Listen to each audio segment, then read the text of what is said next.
The New York Jets organization has given birth to millions of fans, which should come as no surprise, because anytime the Jets are involved, someone's sure to get fucked.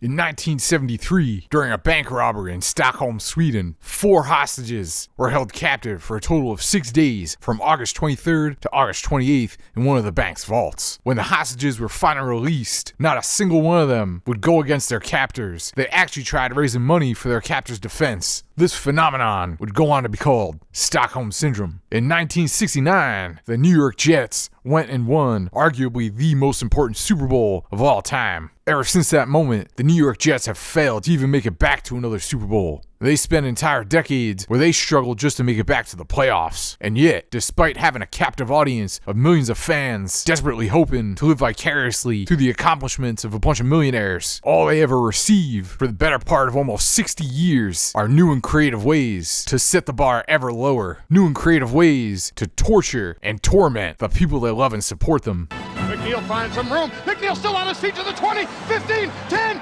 5, and touchdown! The Jets are going to win this football game. The Jets are going to the AFC Championship. Not only that, the organization seems hell-bent on torturing itself every step of the way. And yet, the fans always come back for more, till death do us part. And at this point, a lot more fans have died waiting for another fucking championship than there are fans who've been rewarded by getting to actually see one. So yeah, the New York Jets organization has given birth to millions of fans, but they'd be the type of parents where anytime you got any criticism for them, they dismiss it and go, "But I gave you life." And at a certain point, as a fan base, it's like, great, congratulations, you stuck your dick in someone. Well, now that you gave me life, how about you stop fucking ruining it? Well, in week 4, coming off a massive dominating victory over the New England Patriots, where fans across the entire league, let alone just in the Jets fan base, had convinced themselves that Aaron "Badman" Rodgers was back. The fan base was primed, once again, to be a captive audience for a legendary New York Jets torture session. But because nothing's ever easy with the New York Jets, of course there had to be extra layers of irony. Truly, the NFLOL scriptwriters were in prime form when they came up with this one. See, Aaron Rodgers, his boy, is offensive coordinator Nathaniel Hackett. Legend has it that whenever you see Aaron Rodgers' ass, Nathaniel Hackett's nose is not far behind. Well, last season, as I've covered multiple times on this channel, Sean Payton opened his arrogant ass mouth, and I truly mean ass mouth, but he opened it in order to criticize his predecessor on the Broncos, Nathaniel Hackett, as one of the worst head coaches of all time, which naturally set the Broncos up for a hilarious downfall last season when they lost to a Zach Wilson-led Jets, and one of the few times that Zach Wilson did not pilot that jet and leave a flaming crater of death in the ground. Well, this season, the New York Jets were playing with everything to lose. Aaron Rodgers was back. This was supposed to be it. This is the year. And you would think that Aaron Rodgers would want to go to bat for his boy and make him look good. But are the NFLOL scriptwriters really going to double dip and yet again smack Sean Payton in the face? Oh, ye of little faith. See, for the past 3 seasons, if I told you there was a game featuring Zach Wilson and the New York Jets, and the quarterback on Zach Wilson's team passed for just 60 yards, we all know that that story's ending with the New York Jets defense collapsing in the end, causing them to lose a very winnable game.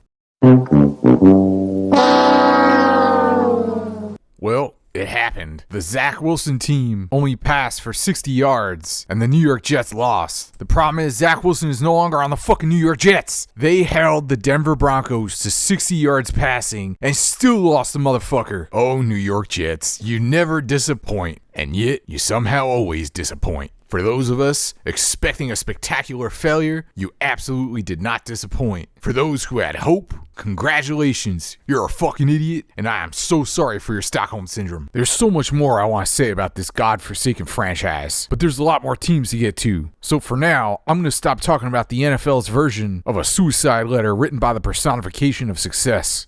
Speaking of defenses that give up basically no passing yards whatsoever and still manage to lose the fucking game, how about we pay a visit to our old friend Will Levis? Sorry to interrupt, but as I was sitting here failing to make rent on my cardboard box yet again, I couldn't help but wonder if I could ask you, kind sir, to donate about $1,000 to my Patreon. Failing that, maybe you could like, comment, subscribe, and please God, share this around. I need validation, and the only way I'm gonna achieve that in life before I die of cirrhosis of the liver before the age of 40 is if I somehow get a sports YouTube channel to attain some measure of success. The Tennessee Titans went up against the Miami Concussions, and one thing was for sure, it promised to be a devastating knockout blow to the season of one of these two teams. Early on, when Will Levis went 3 for 4, but predictably threw an interception, it looked like the Tennessee Titans quarterback was going to be the answer to the question, what does a terrorist look like in Tennessee? But then Mason Rudolph stepped in, and Miami, seduced by the allure of so many beautiful golf courses in their state, said let's pack it in early, folks. And even though they held Mason Rudolph and Will Levis to a combined yardage total that would make Deshaun Watson feel better about himself until he gets another call from his lawyer, the Dolphins still managed to lose the fucking game.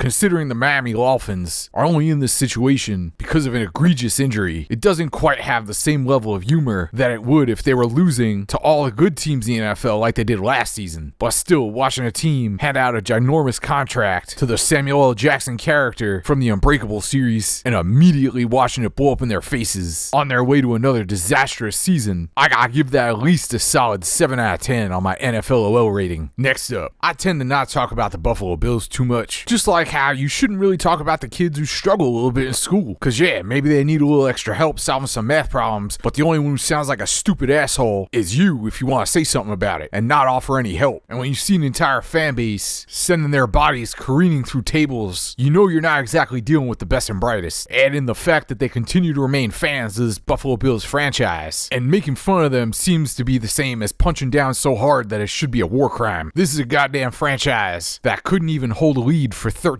seconds, and every year I gotta hear these fans talk about how this is the year the Bills are finally gonna overcome. Keep in mind, these are the only red and blue colored mongoloids in the entire United States that might actually be as stupid as a modern day advocate for the Confederacy while staring down the barrel of a 35-10 loss, yet another absolute beating suffered at the hands of a legitimate playoff team. I'm left to wonder, what sounds stupider, that John Wilkes Booth did nothing wrong, or that this is the Bills' year? You be the judge. But if his nearly 200 yards means anything, it means that Derrick Henry's answer is undoubtedly the latter. That's right, folks, 200 yards, well, 199 to be specific. Yet another team that wants to brag about their great defense with a defensive-minded head coach, and yet they couldn't stop a wad of snot with reinforced tissue paper. Whether it's 13 seconds or 60 minutes, the Buffalo Bills defense always proves that the only thing they're good for is being the punchline to one of the NFLOL's greatest jokes. I give the Buffalo Bills continued insistence on torturing their fan base a top-notch 8 out of 10. Does anybody else hear what sounds like something about to crash? Fly, Eagles, fly, until every beat of your wings hurts and you come crashing to the ground, to be ripped apart by a bunch of eye patch wearing, red-clad rapscallions. Rapscallions? How far into my ass did I have to reach to pull that shit out?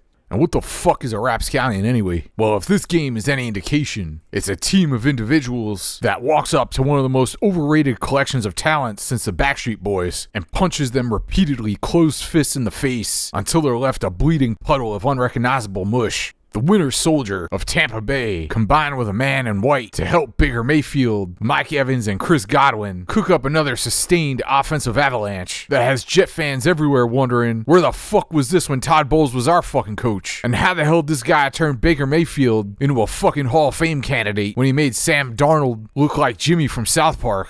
You know what? I'm still not done talking about this dumb fucking franchise. That's right, for the first time in NFLOL history, I'm actually going to go back to a team in the middle of a video, because I gotta talk about the New York Jets some more. I just wonder if the legion of Robert Saleh defenders are done trying to jam a square block children's toy into a round hole by using a croquet mallet with the words "for stupid" on the handle. Well, maybe they're finally ready to admit that a man who only can coach defense and literally doesn't even show up for quarterback meetings or do anything at all when it comes to designing, talking over, or otherwise figuring out the offense, while handpicking his drinking buddy from a bachelor party and an actual offensive line terrorist to lead his offensive coaching staff off the side of a cliff into an active volcano. Well, maybe it's time to put 2 and 2 together, and instead of getting 1969, you instead realize that Saleh is too unfit for a head coaching job in the NFL. I guarantee you former UK ambassador Woody Johnson is on the phone right now with all of his England friends, vigorously rubbing his Johnson with some of his company's baby oil deal, telling him about how good of a team he's built and how great of a quarterback Aaron Rodgers is, just like a prepubescent toddler bragging about his brand new Power Rangers toy. I mean, really, would anybody be surprised if Woody Johnson is holed up in his office, taking an old Sam Darnold action figure and having Aaron Rodgers bend it over to establish dominance? Speaking of dominance, or lack thereof, the New York Jets had first and goal from the 1, and a 230-pound bulldozer masquerading as an NFL running back named Braylon Allen, and they handed the ball off to him a grand total of 0 times before coming up empty with no touchdown.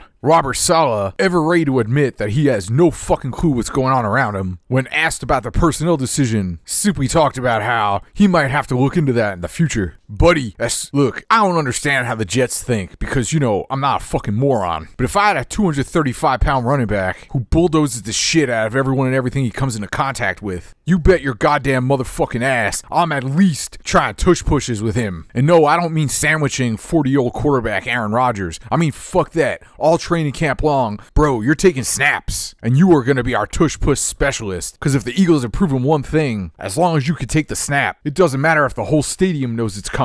That shit is goddamn unstoppable, even with a twig like Jalen Hurts. So put this fucking human wrecking ball back there and let him wreak havoc. What's the worst that could happen? You turn it over and don't get any points and lose the game? Oh wait, look, they lost the fucking game anyway. For 3 seasons now, the New York Jets offense under Robert Saleh has basically been Puxatawny Phil. Every time they see their own fucking shadow, they curl up into a ball, wave a white flag, and hope that their big bad elite defense could save them. Whether it was glorified clipboard holder, LaFleur brother number 2, or whether it was Aaron Rodgers fluffer, Nathaniel Hackett. The Jets are more known for being openly mocked at the line of scrimmage by defenses who can tell what play is coming a mile away than they are known for getting even first downs. So yeah, they got this big trip to the United Kingdom coming up, and Woody Johnson, he thinks he's gonna go to England and show off. Now raise your hand who here in the audience thinks that Woody Johnson is in for a very rude awakening. Put your fucking hand down, you idiot. It's a YouTube video, nobody can see you. Also, you got a call on line 1. You just proved yourself stupid enough for Woody Johnson to hire you as the next New York Jets head coach. I sure hope they don't come out in week 5 against the 4-0 Vikings completely unprepared to play for about the 35th time in Robert Saleh's tenure, get their doors blown off early, struggle to find their footing offensively until it's way too late to do anything about it, and come away with yet another embarrassing loss. Now, I'm sure Robert Saleh's learned from the first 35 fucking times this happened to his team. What's the definition of insanity? Doing the same thing over and over, expecting a different result? Well, when it comes to the New York Jets, the definition of insanity also syncs up pretty damn well with stupidity. Maybe by week 5, after another brutal, incompetent, undisciplined, unprepared loss, the Jets might finally learn something. And it's that Robert Saleh can coach about as successfully as I can maintain a healthy marriage. I apologize for cutting off my Eagles roast. I'm sure during the intervening time, Nick Sirianni was staring at a cardboard cutout of himself in his bedroom, scratching his chin and telling the image in front of him what a handsome man and a good coach he is. Well, we'll find out if they could right the ship anytime soon after the Buccaneers' bombardment left them all drowning out at sea. For losing horribly and somehow also contributing to the Jets fan base feeling like the world is out to get them by helping make Todd Bowles look like a quarterback whisperer, I give the Eagles a solid burning bird carcass out of 10. Special NFLOL Week 4 shout out to the Cleveland Browns for losing to the only team that made the Carolina Panthers actually look competent for a week in what was yet another game where Deshaun Watson struggled to get his stats above the Mendoza line for quarterbacks, and the team for some reason